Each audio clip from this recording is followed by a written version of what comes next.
दोस्तों GST portal पे बहुत बड़ा चेंज किया गया है। इनपुट टैक्स क्रेडिट को अवेल करने के लिए नया सिस्टम इनवॉइस मैनेजमेंट सिस्टम लागू कर दिया गया है। तो इस सिस्टम के अंतर्गत अब आपको इनपुट टैक्स क्रेडिट कैसे क्लेम करना है, इसके बारे में हम आपको कंप्लीट जानकारी देंगे। तो आप इस वीडियो को अंत तक ज़रूर देखें। CA Satbir Singh YouTube channel पे आपका स्वागत है। जीएसटी दिन ब दिन बदल रहा है, टेक्नोलॉजी बदल रही है, इसलिए रेगुलर अपडेट के लिए आप हमारे यूट्यूब चैनल को सब्सक्राइब कर लें।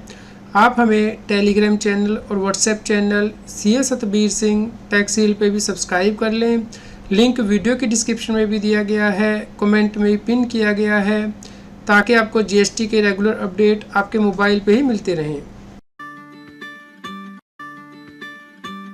जीएसटी पोर्टल पे टैक्स पेयर अपना इनपुट टैक्स क्रेडिट सही से ले पाएँ, इसके लिए जीएसटी पोर्टल के द्वारा इनवॉइस मैनेजमेंट सिस्टम लागू किया गया है।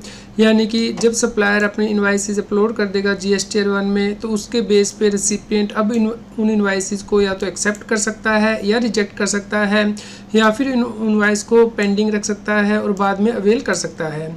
क्योंकि कई बार ऐसा होता है कि आपके सप्लायर ने आपको माल भेज दिया है और आपको माल रिसीव नहीं हुआ है, तो आप उसका इनपुट टैक्स क्रेडिट क्लेम नहीं कर सकते हैं, आपको उस इनवॉइस को पेंडिंग रखना होता है। तो इस बेस पे अब आपकी GST-2B में इनपुट टैक्स क्रेडिट जाएगा। तो इस प्रकार अब नया कम्युनिकेशन सिस्टम GST पोर्टल पे लागू किया गया है, ताकि टैक्स पेयर अपने इनवॉइसेस और रिकॉर्ड को मैच करने के बाद ही इनपुट टैक्स क्रेडिट क्लेम करे GST पोर्टल पे। Invoice management functionality GST portal पे 1 अक्टूबर 2024 ऑनवर्ड्स प्रोवाइड की जाएगी। इस प्रकार आप 1 अक्टूबर 2024 से जीएसटी पोर्टल पे इनवॉइसेस एक्सेप्ट कर पाएंगे, रिजेक्ट कर पाएंगे और पेंडिंग रख पाएंगे। जैसा कि आप सभी लोग जानते हैं कि सप्लायर की इनवॉइसेस GST-2B में आ जाती हैं, जिसके बेस पे कि आपको इनपुट टैक्स क्रेडिट मिलता है। अब आपको GST-2B में इनपुट टैक्स क्रेडिट तभी मिलेगा जब आप सप्लायर की इनवॉइसेस को एक्सेप्ट कर लेंगे। तो इस प्रकार अब रेसिपिएंट जो इनवॉइस एक्सेप्ट करेगा सप्लायर की, उनका ही इनपुट टैक्स क्रेडिट GST-2B में जाएगा, वही क्रेडिट वो ले पाएगा। यदि कोई इनवॉइस पेंडिंग रहेगी या रिजेक्ट कर दी जाएगी, तो उसका इनपुट टैक्स क्रेडिट GST-2B में नहीं जाएगा। तो जैसे ही सप्लायर अपनी इनवॉइस सेव कर देगा जीएसटी पोर्टल पे, भले ही वो GST-1 में सेव करे या इनवॉइस फर्निशिंग फैसिलिटी के द्वारा सेव करे, या फिर GST-1 में मान लीजिए अमेंडमेंट कर देता है, तो उसके बेस पे रेसिपिएंट को इनवॉइस मैनेजमेंट सिस्टम के अंतर्गत जीएसटी पोर्टल पे डैशबोर्ड पे इस प्रकार से स्क्रीन दिखाई देगी, जहाँ पे कि वो सप्लायर की इनवॉइसेस देख पाएगा और उनके ऊपर एक्शन भी ले पाएगा। यानी कि उन्हें पेंडिंग रख सकता है, या फिर एक्सेप्ट कर सकता है, या फिर रिजेक्ट भी कर सकता है। तो इस फंक्शनलिटी को देखने के लिए आपको जीएसटी पोर्टल पे लॉगिन करना है, सबसी में जाना है, रिटर्न में जाना है, और वहाँ पे आपको IMS डैशबोर्ड के नाम से फंक्शनलिटी दिखेगी। वहाँ पे आप क्लिक करेंगे तो इस प्रकार का आप एक्शन ले पाएंगे। यहाँ पे जैसे सीरियल नंबर दिए गए हैं, इन्हें सेलेक्ट कर सकते हैं और उसके बाद आप उन्हें एक्सेप्ट कर सकते हैं या फिर रिजेक्ट कर सकते हैं। तो जैसे ही सप्लायर GST-1 में, IFF में या फिर GST-1 में अपनी इनवॉइसेस सेव कर देगा, उसके बाद रेसिपिएंट उनके ऊपर एक्शन ले सकता है, या तो इन इनवॉइस को एक्सेप्ट कर सकता है, रिजेक्ट कर सकता है, या फिर पेंडिंग रख सकता है। और ये एक्शन वो ले सकेगा, यानी कि रेसिपिएंट ये एक्शन ले सकता है जब तक कि वो GST-3B फाइल नहीं कर देता है। यदि वो GST-3B फाइल कर देगा तो उसके बाद इनके ऊपर एक्शन नहीं ले सकता है। यदि रेसिपिएंट कोई एक्शन ही लेता है किसी इनवॉइस के ऊपर IMS में, तो ये मान लिया जाएगा कि उसने उन इनवॉइस को एक्सेप्ट कर लिया है और वो सभी इनवॉइस GST-2B में चली जाएंगी। यानी कि मान लिया जाएगा कि रेसिपिएंट ने उन इनवॉइस को एक्सेप्ट कर लिया है। यदि सप्लायर कोई इनवॉइस सेव कर देता है GST-1 में, लेकिन GST-1 को फाइल करने से पहले उन्हें अमेंड कर देता है, तो उस केस में ओरिजिनल इनवॉइस ऑटोमेटिकली अमेंड हो जाएगी इनवॉइस मैनेजमेंट सिस्टम में, भले ही रेसिपिएंट ने उसके ऊपर कोई एक्शन ले लिया है। इसलिए आपको इस बात का ध्यान रखना है कि जब GST-1 फाइल कर दे सप्लायर, तो उसके बाद ही आप एक्शन लीजिए, यानी कि उन्हें एक्सेप्ट करना, रिजेक्ट करना या फिर पेंडिंग रखने का। जैसा कि आप लोग जानते हैं कि यदि सप्लायर ने GST-1 में कोई गलती कर दी है, तो वो उसकी करेक्शन कर सकता है GST-1 को फाइल करते हुए। तो जैसे ही सप्लायर GST-1 में कोई इनवॉइस अपलोड करेगा, यानी कि कोई इनवॉइस अमेंड करेगा या सेव करेगा, तो उसकी detail automatically invoice management system के अंतर्गत रेसिपिएंट को अवेलेबल होगी, यानी कि उसके ऊपर वो एक्शन ले सकता है, एक्सेप्ट कर सकता है या रिजेक्ट कर सकता है। यदि वो एक्सेप्ट करता है तो उसका जो इनपुट टैक्स क्रेडिट होगा वो जीएसटी 2B में उसे मिलेगा, लेकिन जो नेक्स्ट पीरियड की जीएसटी 2B होगी उसमें ही अवेलेबल होगा। तो जो इनवॉइसेस पेंडिंग रखी जाएंगी उनका इनपुट टैक्स क्रेडिट रेसिपिएंट कब तक अवेल कर पाएगा, इसके लिए जो सेक्शन 16 सब सेक्शन 4 में टाइम लिमिट दी गई है CGST एक्ट में वो एप्लीकेबल होगी, यानी कि आप फ्यूचर में कभी भी उसे अवेल कर सकते हैं। लेकिन जो फाइनेंशियल ईयर के ख़त्म होने के बाद 30 नवंबर तक की टाइम लिमिट है, उस पीरियड तक ही आप उसका इनपुट टैक्स क्रेडिट क्लेम कर पाएंगे। यहाँ पे हमारा एक ऑब्जेक्शन है कि मान लीजिए कोई इनवॉइस लोट में रिसीव हुई है तो आप इनपुट टैक्स क्रेडिट तभी अवेल कर सकते हैं जब उसका लास्ट लोट रिसीव हो जाता है। तो इस केस में सेक्शन 16 सब सेक्शन की 4 की जो टाइम लिमिट है वो एप्लीकेबल नहीं होनी चाहिए हमारे विचार में। आप अपने विचार हमें कमेंट करके जरूर बताएं। तो जो भी इनवॉइस या फिर रिपोर्ट किए जाएंगे, सेव किए जाएंगे सप्लायर के द्वारा GST 1 में, IFF में, GST 5 के द्वारा, GST 6 के द्वारा, वो सभी रेसिपिएंट को अवेलेबल होंगे IMS डैशबोर्ड पे, ताकि वो उनके ऊपर एक्शन ले सके। तो यदि रेसिपिएंट कोई एक्शन लेता है, जैसे कि किसी इनवॉइस को एक्सेप्ट करता है, रिजेक्ट करता है, पेंडिंग रखता है, तो उस केस में सप्लायर भी ये देख पाएगा कि रेसिपिएंट ने क्या एक्शन लिया है इनवॉइस मैनेजमेंट सिस्टम के अंतर्गत। तो जब टैक्स पेयर की GST 2B को जनरेट किया जाएगा, उस टाइम तक जो भी इनवॉइस या फिर कोड सप्लायर ने अपलोड किए हैं उसके बेस पे इनपुट टैक्स क्रेडिट कंप्यूट किया जाएगा। तो करंट कट ऑफ डेट तक जो भी एक्शन लेगा रेसिपिएंट, उसके बेस पे आपको ड्राफ्ट GST 2B उपलब्ध कराया जाएगा 14 तारीख के बाद, महीना ख़त्म होने के बाद। लेकिन उसके बाद भी आप एक्शन ले सकते हैं, जैसे कि किसी इनवॉइस को एक्सेप्ट कर सकते हैं, रिजेक्ट कर सकते हैं, पेंडिंग कर सकते हैं, लेकिन ये आप GST 3B को फाइल करने से पहले कर पाएंगे। यदि टैक्स पेयर किसी भी इनवॉइस पे कोई एक्शन लेता है 14 तारीख के बाद, महीना ख़त्म होने के बाद, तो उस केस में उसे अपनी GST 2B को दोबारा से रिकम्प्यूट करना होगा। और यदि वो अपनी GST 3B को फाइल कर देंगे तो उसके बाद वो कोई एक्शन नहीं ले पाएंगे उस महीने के लिए। इसलिए जब आप GST 3B को फाइल कर देंगे उसके बाद ही नेक्स्ट मंथ के लिए GST 2B को ओपन किया जाएगा। तो रेसिपिएंट को किस प्रकार के एक्शन लेने होंगे इनवॉइस पे या फिर कोड पे। यदि वो कोई एक्शन नहीं लेता है तो उस केस में ये ऑटोमेटिकली डीम्ड एक्सेप्टेड मानी जाएंगी और इसका जो इनपुट टैक्स क्रेडिट है वो GST 2B में चला जाएगा। यदि इनवॉइस एक्सेप्ट कर ली जाती हैं तो इसका भी input tax credit GST 2B में चला जाएगा। यदि इनवॉइस रिजेक्ट कर दी जाती है तो उसका input tax credit GST 2B में नहीं जाएगा। यदि इनवॉइस पेंडिंग कर दी जाती है तो उसे भी GST 2B में कंसीडर नहीं किया जाएगा और नेक्स्ट मंथ का जो IMS होगा यानी कि इनवॉइस मैनेजमेंट सिस्टम होगा उसमें कैरी फॉरवर्ड कर दिया जाएगा, ताकि आप नेक्स्ट मंथ में इसके ऊपर एक्शन ले सकें। इस प्रकार ये फंक्शनलिटी टैक्स पेयर के ऊपर कोई बर्डन नहीं डालती है, क्योंकि यदि आप कोई एक्शन नहीं लेते तो उस केस में उसे डीम्ड एक्सेप्टेड मान लिया जाएगा। जैसे कि आज की डेट में GST 2B में वो इनवॉइसेस चली जाती हैं और आपको उसका इनपुट टैक्स क्रेडिट मिल जाता है। इसलिए आपको ध्यान रखना है कि यदि आप किसी इनवॉइस का इनपुट टैक्स क्रेडिट लेने के लिए एलिजिबल नहीं है तो या तो आपको उसे रिजेक्ट करना है या फिर उसे पेंडिंग रखना है।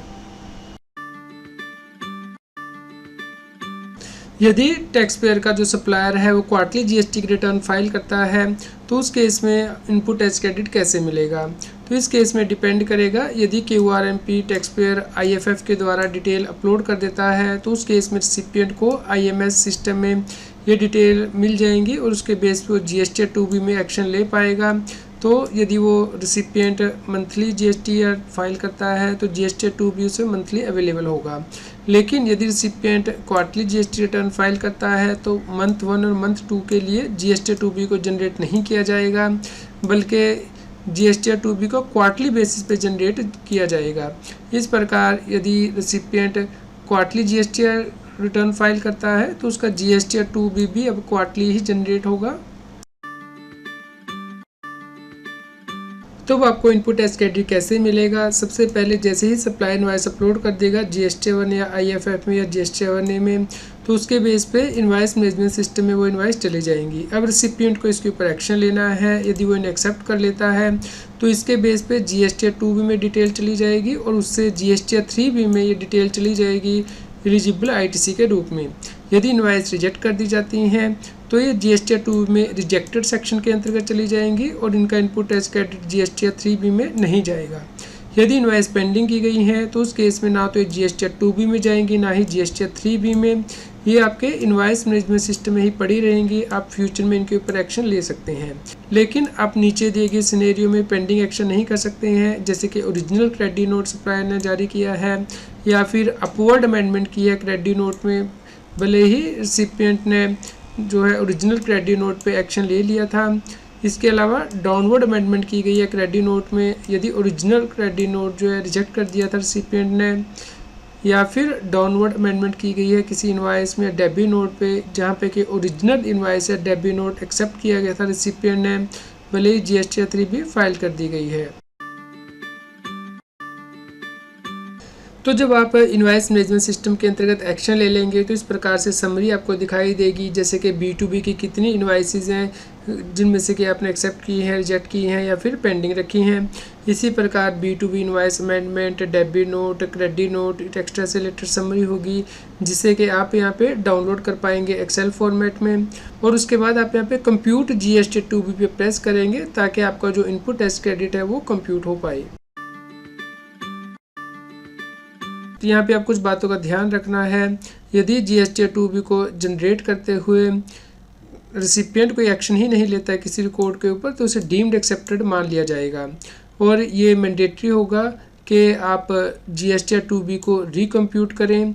यदि आप कोई एक्शन लेने के बाद उसमें कोई चेंज करते हैं, जैसे कि मान लीजिए आपने कोई पेंडिंग इनवाइस रखी थी उसके बाद उससे आप एक्सेप्ट करते हैं, या फिर ड्राफ्ट GSTR 2B के जनरेट हो जाने के बाद आप उसमें कोई चेंज करते हैं, यानी कि महीना ख़त्म होने के बाद 14 तारीख के बाद आप उसमें कोई एक्शन लेते हैं, तो आपको दोबारा से रिकम्प्यूट का बटन दबाना होगा इनपुट एज क्रेडिट को रिकम्प्यूट करने के लिए।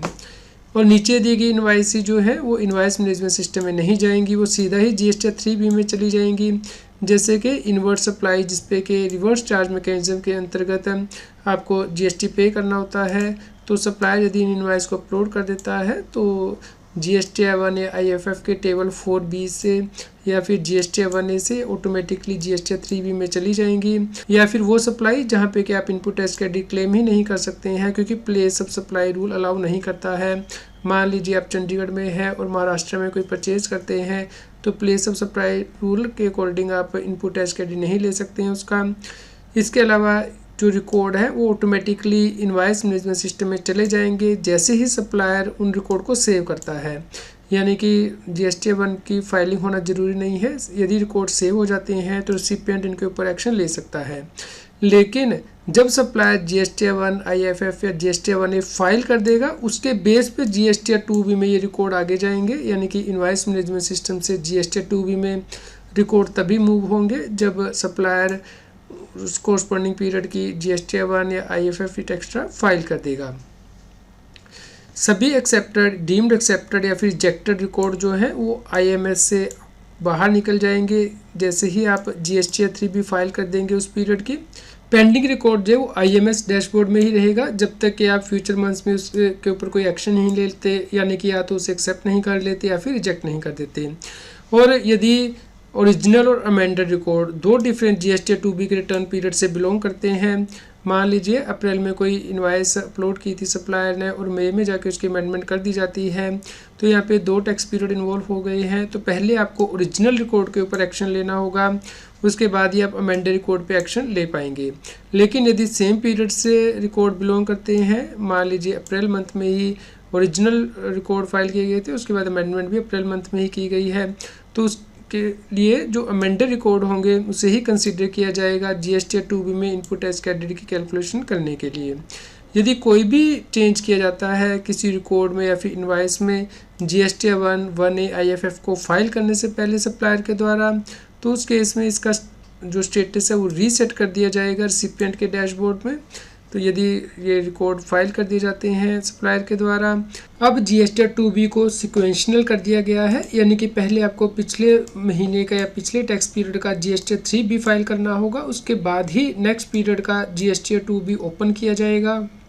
यहाँ पे सप्लायर के लिए भी बहुत बड़ी अमेंडमेंट की गई है, यानी कि GSTR 3B में जो टैक्स लायबिलिटी है सप्लायर की वो बढ़ा दी जाएगी नेक्स्ट टैक्स पीरियड में, यदि कोई इनवाइस या कोड रिजेक्ट किया जाता है रिसिपिएंट के द्वारा इनवाइस मैनेजमेंट सिस्टम के अंतर्गत, जैसे कि ओरिजिनल क्रेडिट नोट रिसिपिएंट के द्वारा रिजेक्ट कर दिया जाता है या फिर अपवर्ड रिवीजन थी क्रेडिट नोट में जो कि रिसिपिएंट ने रिजेक्ट कर दी है, भले ही जो रिसिपिएंट है उसने ओरिजिनल क्रेडिट नोट के ऊपर कोई भी एक्शन लिया हो। इसके अलावा डाउनवर्ड अमेंडमेंट की थी क्रेडिट नोट में जो कि रिजेक्ट कर दी गई है रिसिपिएंट के द्वारा, यदि ओरिजिनल क्रेडिट नोट रिजेक्ट किया गया था।